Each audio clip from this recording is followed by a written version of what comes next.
ನಮಸ್ಕಾರ. ಇವತ್ತು ನಾವು ರಾಮ್ಸರ್ ಕನ್ವೆನ್ಷನ್ ಅಂದ್ರೆ ರಾಮ್ಸರ್ ಒಪ್ಪಂದ ಮತ್ತು ಅದರ COP15 ಸಮ್ಮೇಳನದ ಬಗ್ಗೆ ಕಲಿಯೋಣ. ಈ ರಾಮ್ಸರ್ ಒಪ್ಪಂದ ಅಂದ್ರೆ ಏನು?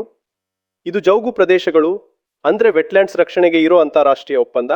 ಇದು 1971ರಲ್ಲಿ ಇರಾನ್ ದೇಶದ ರಾಮ್ಸರ್ ನಗರದಲ್ಲಿ ಒಪ್ಪಿಗೆಯಾಯಿತು.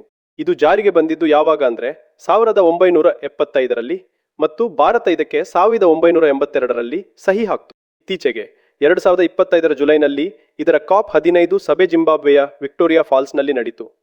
ಇದರ ಥೀಮ್ ನಮ್ಮ ಸಾಮಾನ್ಯ ಭವಿಷ್ಯಕ್ಕಾಗಿ ಜೌಗು ಪ್ರದೇಶಗಳ ರಕ್ಷಣೆ ಅನ್ನೋದಾಗಿತ್ತು. ಈ ಸಮ್ಮೇಳನದಲ್ಲಿ ಒಟ್ಟು 13 ನಿರ್ಣಯಗಳನ್ನು ಅಂಗೀಕರಿಸಲಾಯಿತು ಮತ್ತು ವಿಕ್ಟೋರಿಯಾ ಫಾಲ್ಸ್ ಡಿಕ್ಲರೇಷನ್ ಮೂಲಕ ಜೌಗು ಪ್ರದೇಶಗಳ ರಕ್ಷಣೆಗೆ ರಾಜಕೀಯ ಇಚ್ಛಾಶಕ್ತಿ ಬೇಕು ಅಂತ ಒತ್ತಿ ಹೇಳಿದ್ರು. ಸರಿ, ಈ ಜೌಗು ಪ್ರದೇಶಗಳು ಅಂದ್ರೆ ಎಂಥ ಜಾಗಗಳು? ಇವು ಸಿಹಿ ಅಥವಾ ಉಪ್ಪು ನೀರಿನಿಂದ ಕೂಡಿದ ಹರಿಯುವ ಅಥವಾ ನಿಂತ ನೀರಿನ ಪ್ರದೇಶಗಳು. ಉದಾಹರಣೆಗೆ ಭತ್ತದ ಗದ್ದೆಗಳು, ಬಾಗ್ಸ್, ಸ್ವಾಂಪ್ಸ್ ಮತ್ತು ನದಿಮುಖಗಳು. ಇವು ಎರಡು ಪರಿಸರ ವ್ಯವಸ್ಥೆಗಳ ನಡುವಿನ ಪರಿವರ್ತನಾ ವಲಯ ಅಂದ್ರೆ ಇಕೋಟೋನ್ ರೀಜನ್ಸ್ ಆಗಿರುತ್ತೆ. ನೀವು ಗಮನಿಸಿ, ಇಲ್ಲಿ ಜೀವ ವೈವಿಧ್ಯತೆ ತುಂಬಾನೇ ಹೆಚ್ಚಾಗಿರುತ್ತೆ. ಇದನ್ನೇ ನಾವು ಅಂಚಿನ ಪರಿಣಾಮ ಅಂದ್ರೆ ಎಡ್ಜ್ ಎಫೆಕ್ಟ್ ಅಂತ ಕರೀತೀವಿ. ಕಾಡುಗಳನ್ನ ಭೂಮಿಯ ಶ್ವಾಸಕೋಶ ಅಂದ್ರೆ ಜೌಗು ಪ್ರದೇಶಗಳನ್ನ ಭೂಮಿಯ ಮೂತ್ರಪಿಂಡಗಳು ಅಂದ್ರೆ ಕಿಡ್ನೀಸ್ ಆಫ್ ದಿ ಅರ್ತ್ ಅಂತ ಕರೀತಾರೆ. ಯಾಕಂದ್ರೆ ಇವು ವಿಷಕಾರಿ ವಸ್ತುಗಳನ್ನ ಫಿಲ್ಟರ್ ಮಾಡ್ತವೆ. ಜಗತ್ತಿನ ಮೊದಲ ರಾಮ್ಸರ್ ತಾಣ 1974ರಲ್ಲಿ ಘೋಷಣೆಯಾದ ಆಸ್ಟ್ರೇಲಿಯಾದ ಕೋಬರ್ಗ್ ಪೆನಿನ್ಸುಲಾ.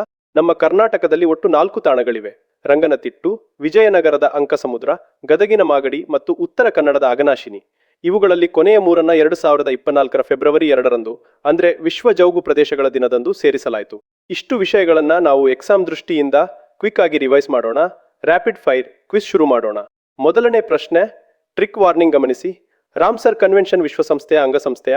ಅವರು ಹಾಗೆ ಟ್ವಿಸ್ಟ್ ಮಾಡ್ತಾರೆ, ಆದರೆ ಉತ್ತರ ಅಲ್ಲ. ಇದು ಒಂದು ಸ್ವತಂತ್ರ ಒಪ್ಪಂದ. ಭಾರತದ ಮೊದಲ, ಅತಿ ದೊಡ್ಡ ಮತ್ತು ಅತಿ ಚಿಕ್ಕ ರಾಮ್ಸರ್ ತಾಣ ಯಾವುದು? ಮೊದಲನೆಯದು ಒಡಿಶಾದ ಚಿಲ್ಕಾ ಸರೋವರ, ಅತಿ ದೊಡ್ಡದು ಸುಂದರ್ಬನ್ಸ್, ಅತಿ ಚಿಕ್ಕದು ಹಿಮಾಚಲ ಪ್ರದೇಶದ ರೇಣುಕಾ ವೆಟ್ಲ್ಯಾಂಡ್. ಅಪಾಯದಲ್ಲಿರೋ ತಾಣಗಳನ್ನು ಸೇರಿಸುವ ಪಟ್ಟಿ ಯಾವುದು? ಮ್ಯಾಂಟ್ರೆಕ್ಸ್ ರೆಕಾರ್ಡ್. ಇದರಲ್ಲಿ ಭಾರತದ ಕೇವಲಾದೇವ್ ಮತ್ತು ಲೋಕ್ಟಾಕ್ ಸೇರಿವೆ. ಕೊನೆಯದಾಗಿ ಕೀ ಪಾಯಿಂಟ್ಸ್ ನೋಡಿ. ವಿಶ್ವ ಜೌಗು ಪ್ರದೇಶಗಳ ದಿನವನ್ನು ಪ್ರತಿ ವರ್ಷ ಫೆಬ್ರವರಿ 2ರಂದು ಆಚರಿಸ್ತಾರೆ. ಜಗತ್ತಿನಲ್ಲಿ ಅತಿ ಹೆಚ್ಚು ರಾಮ್ಸರ್ ತಾಣಗಳಿರೋ ದೇಶ ಯುನೈಟೆಡ್ ಕಿಂಗ್ಡಮ್ ಮತ್ತು ಭಾರತ ಜಾಗತಿಕವಾಗಿ 3ನೇ ಹಾಗೂ ಏಷ್ಯಾದಲ್ಲೇ ಮೊದಲ ಸ್ಥಾನದಲ್ಲಿದೆ. ಭಾರತದಲ್ಲಿ ಅತಿ ಹೆಚ್ಚು ರಾಮ್ಸರ್ ತಾಣಗಳು ತಮಿಳುನಾಡಿನಲ್ಲಿದೆ, ಆದರೆ ಅತಿ ಹೆಚ್ಚು ಭೌಗೋಳಿಕ ಸೂಚಕಗಳು ಅಂದ್ರೆ GI ಟ್ಯಾಗ್ಗಳು ಉತ್ತರ ಪ್ರದೇಶದಲ್ಲಿವೆ. ಕಾಪ್ ಸಮ್ಮೇಳನಗಳು ಪ್ರತಿ 3 ವರ್ಷಕ್ಕೊಮ್ಮೆ ನಡೆಯುತ್ತೆ. ಹಿಂದಿನ COP14 ಚೀನಾದಲ್ಲಿ ನಡೆಯಿತು. ಮುಂದಿನ COP16 2028ರಲ್ಲಿ ಪನಾಮ ದೇಶದಲ್ಲಿ ನಡೆಯುತ್ತೆ. ಇಷ್ಟು ರಾಮ್ಸರ್ ಒಪ್ಪಂದದ ಪ್ರಮುಖ ಮಾಹಿತಿಗಳು. ಏನಾದರೂ ಡೌಟ್ಸ್ ಇದ್ರೆ ಕೇಳಿ. ಮುಂದಿನ ಕ್ಲಾಸಲ್ಲಿ ಸಿಗೋಣ.